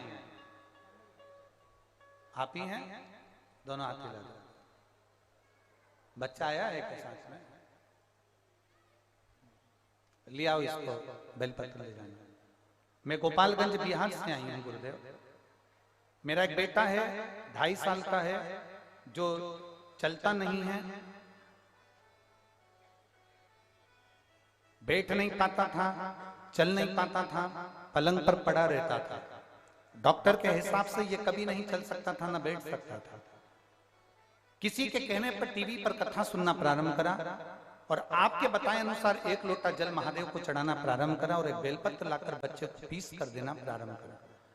गुरुदेव, डॉक्टर के हिसाब से ये बैठ भी नहीं पाता था, पर मेरे बाबा ने ऐसी कृपा करी है, मैंने थोड़े दिन पहले से जल देना प्रारंभ करा है और बाबा की कृपा से अब मेरा बेटा बैठने लगा है। मैं बाबा को यहाँ धन्यवाद देने के लिए आई हूँ कि अब मेरा बेटा बैठने लगा।